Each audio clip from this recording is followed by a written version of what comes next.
시청자 여러분 안녕하십니까? 크리스찬 헤럴드 TV 뉴스룸의 손동원입니다. 오늘 뉴스룸 타이틀은 추석의 현대적인 의미와 하나님이 기뻐하시는 제사입니다. 9월 15일은 민족 최고의 명절인 추석입니다. 한국에서는 14일부터 3일간이 연휴이고 주말을 이용해서 5일간의 휴가, 또 경우에 따라서는 9일 동안 휴가를 즐기는 회사도 있다고 합니다. 일찍 찾아온 추석을 맞이해서 많은 내적인 갈등과 또 외적인 도전을 맞이하고 있는 한국 사회에 새로운 나눔과 결실의 기쁨이 회복되기를 바라면서 추석 명절을 맞이하는 이 바른 자세와 기대가 요청되는 때입니다. 추석으로 불리우는 이 한가위는 설날과 함께 한민족의 최대의 명절이라고 할 수 있습니다. 타지에서 생활하는 사람들이 선물 보따리를 싸들고 고향으로 향하는 날이기도 하고, 세계 각국에서는 한인 교회를 중심으로 고향에 대한 향수를 달래며 또 친목을 도모하는 날이기도 합니다. 오곡이 무르익는 중추절에 덕담을 서로 주고받으며 화목과 풍요로움을 나누는 귀한 날이 되기를 바랍니다. 추석의 기원은 달을 기념하는 달의 축제에서 기원했습니다.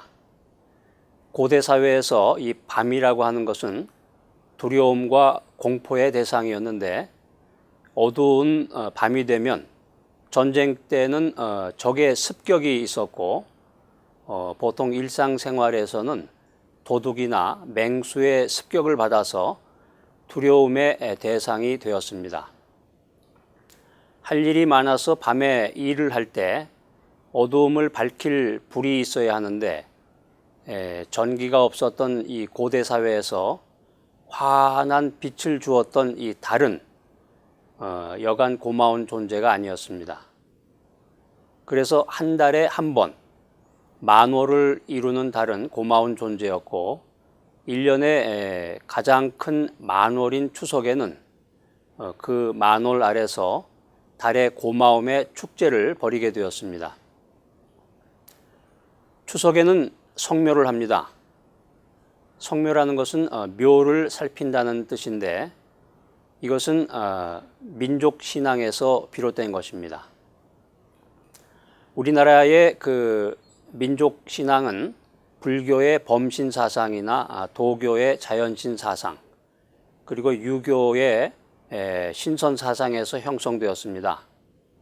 성묘의 사상은 유교의 효 사상과 도교의 조상신 숭배 사상에서 발단이 되는데, 도교에서는 인간의 죽은 영혼이 거하는 곳을 무덤이라고 믿었습니다.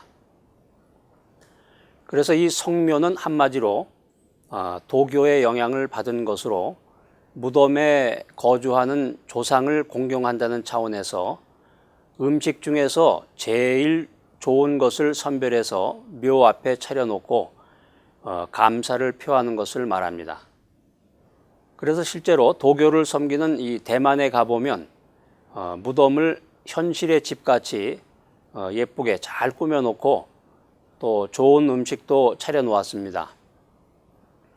죽은 영혼을 마치 살아있는 것처럼 잘 대접하는 것이 효도라는 사상에서 성묘가 발전한 것입니다.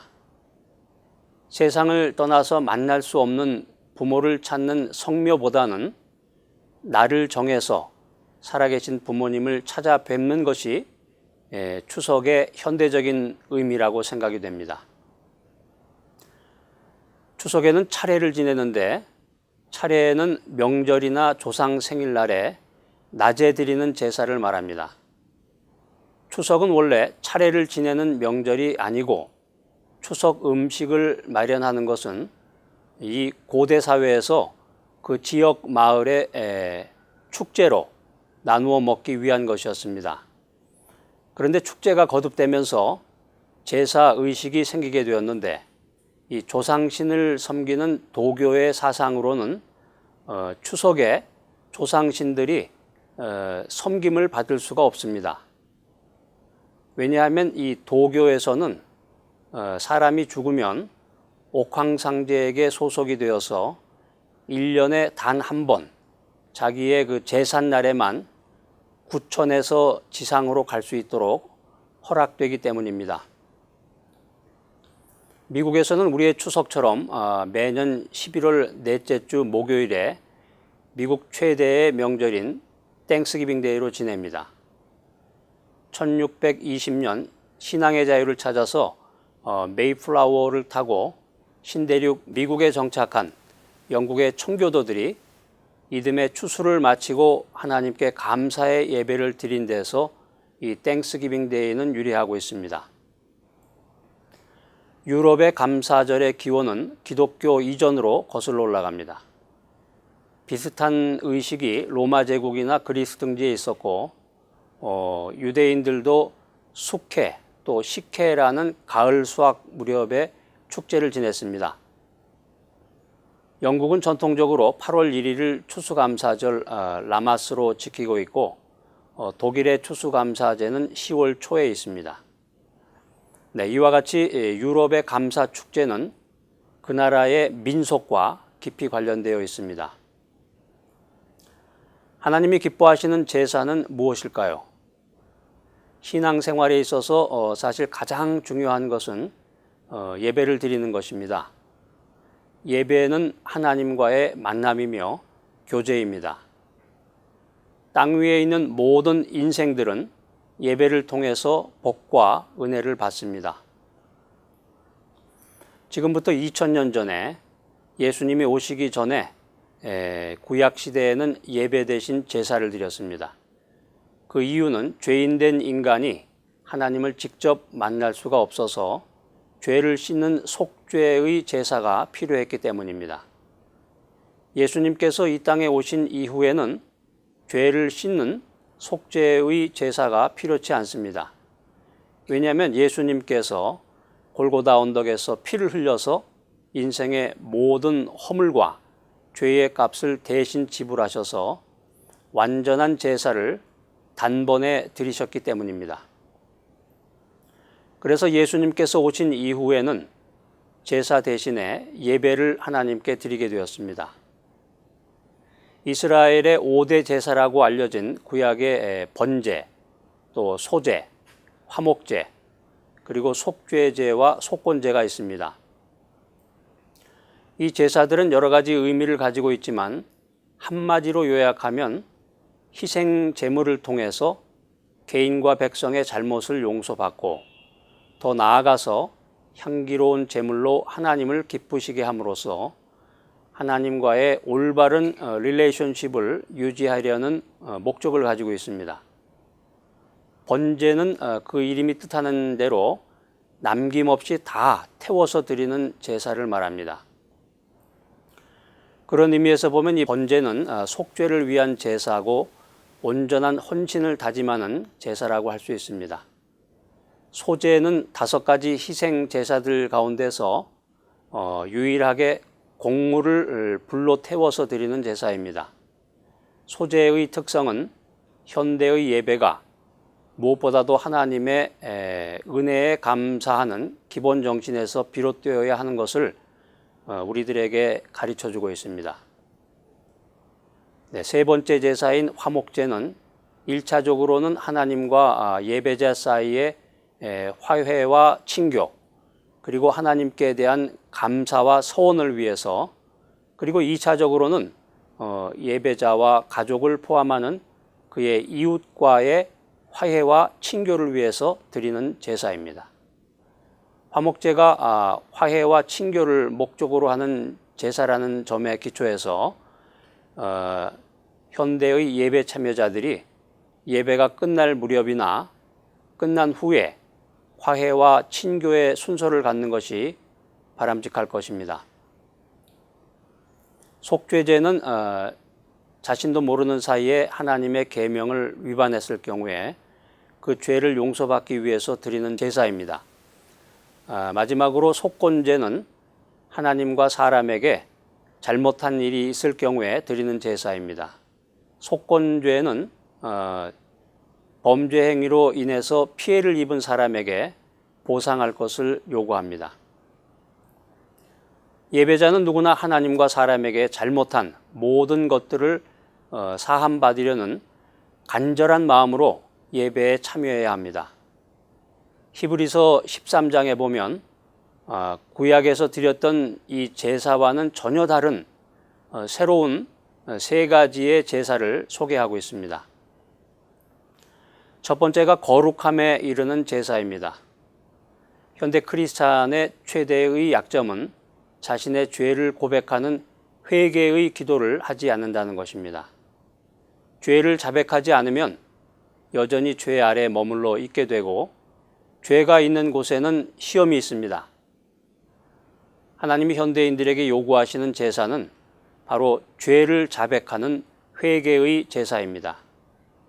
하나님은 상하고 통회하는 마음을 멸시하지 않으신다고 말씀하셨습니다. 회개에 대한 이 확실한 증거는 과거의 잘못된 일들을 즉각적으로 또 자발적으로 고치는 것입니다. 우리는 주님의 십자가 앞에 회개의 제물을 가지고 나와서 거룩함에 이르는 제사를 드려야 할 것입니다. 이 제사는 하나님이 가장 기뻐하시는 제사입니다. 우리 모두는 자신의 죄를 십자가 앞에서 철저히 회개하는 이 거룩함에 이르는 제사를 드려야 할 것입니다. 두 번째는 찬미의 제사입니다. 죄를 고백한 사람에게는 기쁨이 넘치고 감사가 충만합니다.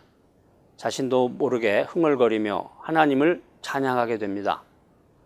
거룩함에 이르는 제사를 드린 사람은 반드시 찬미의 제사를 드리게 되어 있습니다.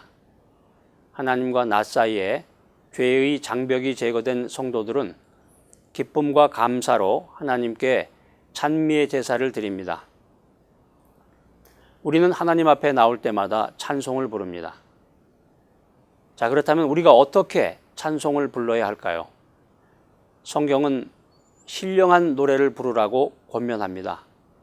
실제로 성경에 보면 사울 왕이 악령에 사로잡혀서 밤마다 괴롭힘을 당했는데 날마다 수금을 켜며 찬미의 제사를 드렸던 다윗을 불러서 수금을 켜게 하자 악령이 떠나가고 단잠을 자게 되었습니다. 또 바울과 실라가 복음을 전하다가 관리들에게 붙잡혀서 억울하게 심한 매를 맞고 깊은 감옥에 갇혀 있을 때 하나님께 기도하고 찬미했습니다. 그런데 어떤 일이 일어났습니까? 지진이 일어나서 옥토가 흔들리고 옥문이 열리고 손과 발을 얽어매었던 이 착고가 풀려버렸습니다. 시청자 여러분, 어려운 일을 만날 때 한숨과 탄식만 하지 말고 바울과 실라처럼 찬송하고 기도하시기 바랍니다. 찬미의 제사를 드릴 때 하나님께서 여러분의 문제를 해결해 주실 줄로 믿습니다. 세 번째는 선행의 제사입니다. 현대인들은 받는 것만 좋아하지 베푸는 것에 대해서 아주 인색합니다. 내가 가지고 있는 모든 것들이 사실은 하나님이 주신 것인데 더 많이 받으려고 복을 더 많이 달라고 아우성하는 것이 우리들의 모습입니다. 그러나 진정으로 복을 받는 비결은 베푸는 데 있다고 성경은 권면하고 있습니다. 크리스찬들은 이 땅에 사는 동안에 하나님이 기뻐하시는 일을 해야 합니다. 하나님이 가장 기뻐하시는 일은 예배요 제사입니다.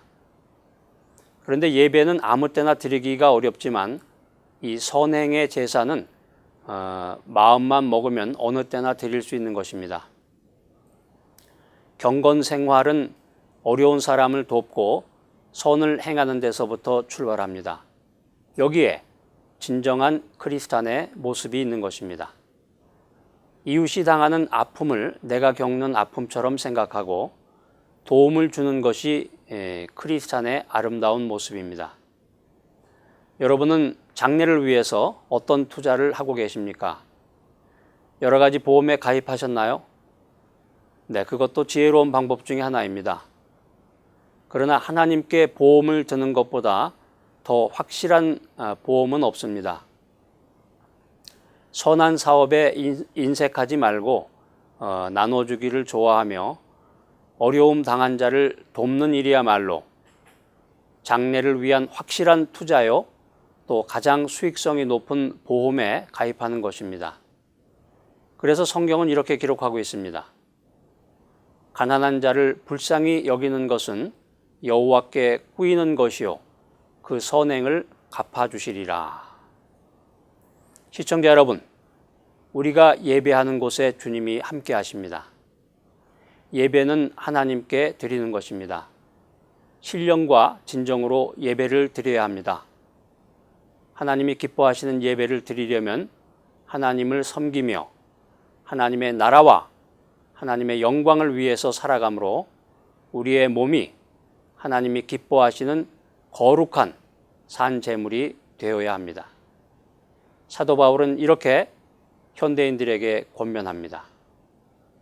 너희는 이 세대를 본받지 말고 오직 마음을 새롭게 함으로 변화를 받아 하나님의 선하시고 기뻐하시고 온전하신 뜻이 무엇인지 분별하도록 하라.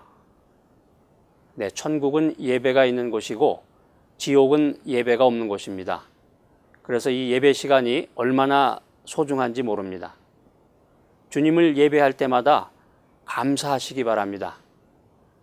추석을 맞이해서 추석의 현대적인 의미를 깨닫고 신령과 진정으로 하나님께 예배하며 감사와 기쁨이 넘치는 여러분 모두가 되시기를 소망합니다. 이상 크리스천 헤럴드 TV 뉴스룸에서 손동원이었습니다.